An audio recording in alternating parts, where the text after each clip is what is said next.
Uh, Mostly doing this for a YouTube video. Just because Drew's, I don't know if everybody's watched the Gamer Got One last night. Drew got really salty about Power Rangers, which, I mean, fair. It's kind of a ridiculous game. Like, even as far as team fighters and anime fighters go, it's pretty ridiculous. But it had me thinking about kind of the stigma around fighting games, that they're just super hard to play and only super sweats play them. Danger. Danger. The thing that keeps coming to mind is just that I'm not good at these games, right? But I still play them and have fun with them, and like play them at like a relatively high level, like not pro play, but think like platinum diamond for League of Legends, or like, you know, platinum diamond for Rocket League, like that area. Like, I could never in a million years beat someone who gets paid to play this game, right? Danger. But I can hang with a lot of the people who are like underneath that. Negative penalty.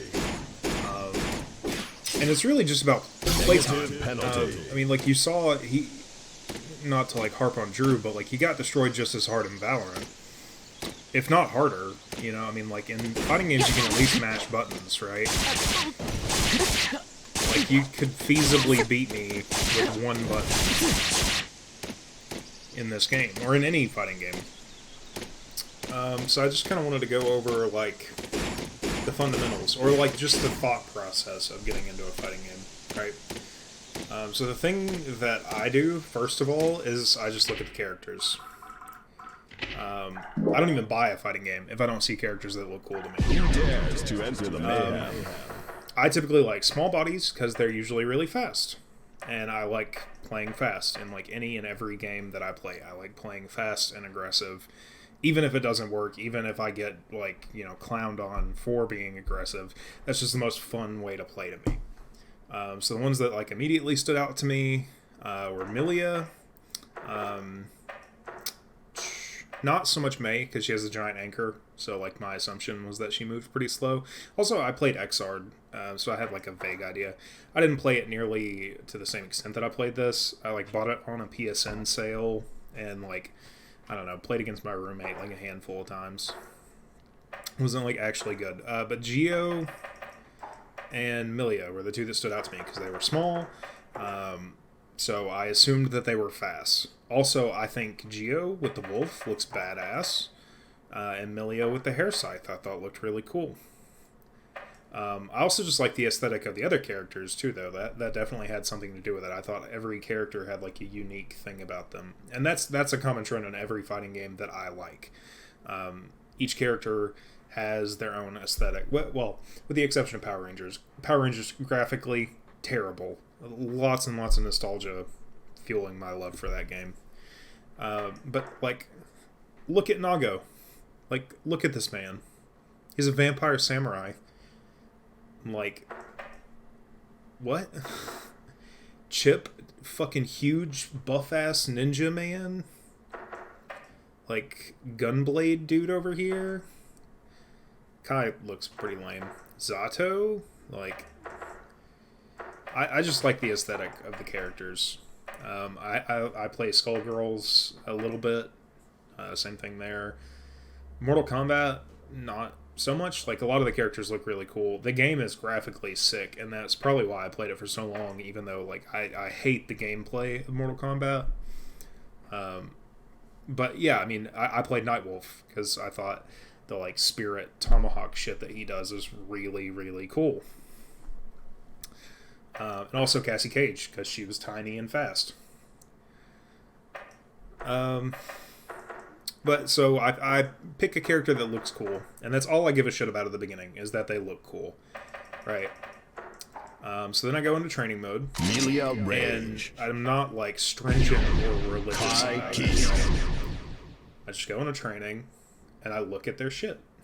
I just look at the commands that are available to them.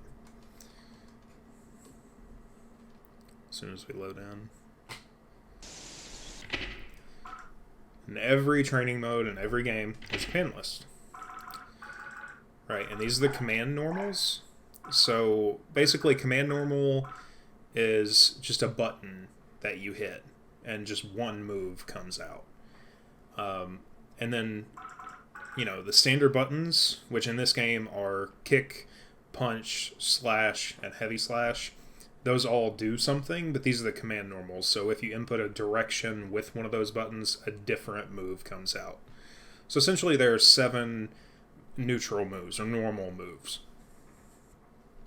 And then there's special moves.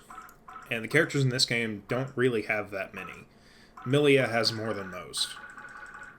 Right, so there's Bad Moon, only works in air. Turbo Fall, only works in air. Tandem Top has a medium version and a heavy version. Iron Savior, which is just, it's a combo tool. Back quarter circle punch. Mirage, I don't know how to pronounce it. This is like a dash with invulnerability. Lust Shaker, it's just stabby hair. And then Capel. Right? And then there's 2 supers. This one I don't use because half circles are hard, honestly. From like a fighting game noob, from somebody who's not just cracked at these games, half circles are super hard. So I just typically don't do this one. If I have long enough, like if somebody's stuck on the wall, then I have the opportunity to like kind of slow down and focus on getting the input correct. But in the heat of things, I just use Septum Voices because it's the easier input. And I still win, you know, enough games to stay at like floor 8, floor 9. I've been to floor 10 a couple times. I've never been up for like Celestial promos, which is like the challenger of this game. But I've been to floor 10 a bunch. With being bad at inputs, right? With just not being that great at inputs. Power Rangers, the reason I was able to get, you know, I was top 5 on PSN in North America in like season 1 or season 2 or something. I grinded and grinded and grinded that game. But the inputs are only direction buttons. So every move in Power Rangers looks like these 3 moves right here. It's just a direction and a button. And it's no coincidence that that was the game that I got good at. Right? It was easy execution, so I could just focus on my game plan and my options. This game's a little bit harder, and I'm not as good at it because the execution is harder. But I'm good enough to have fun with it and feel like every match is a relatively good competition while being bad. And that's the point that I want to really focus on. So, you look at these moves, and then you just experiment, right? You just get the feeling of doing them. So, Bad Moon, right? Mirage. Capel. Turbo Fall. Iron Savior, whatever, I just call it hair card. Right? Normals, that's slash. Like, oh, okay, that feels pretty good. That hits twice. That's probably a big move in combos, right? It has a lot of active frames. It seems like it does a lot of stuff. This obviously launches. Obviously puts them into the air for you to do more things. What else do we have here? Oh, Shaker. I think that's everything, right? Oh, yes. So that's the medium one. It does not keep them in the air very long. And we're floating alongside them. So it doesn't seem like we can combo on that, right? Like, that seems like a safe assumption. And without a lot of prior knowledge, you would think, oh, they hit the ground before I do. Like, there's not any way for me to hit a button off of that. Which is not really true in this game, because you can do this. But that's...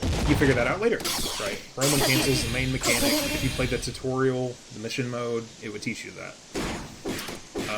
But just, you know, if all you do is load into training, eventually you're going to accidentally Roman cancel something, right? Eventually you're going to accidentally do that, and you're going to notice that they get frozen in time, and you're going to be like, oh, what the fuck can I do with that? And this is the part of fighting games that's the most fun to me, is the discovery. Like, learning a new fighting game is almost more fun to me than just grinding a fighting game I already know. But so, you play with these things... Danger. Until you figure something out, until something makes sense. Like, oh, okay, that puts them in the air. What can I do after that? Oh, that works. Okay. Oh, that doesn't work. Alright, what do I have to do then?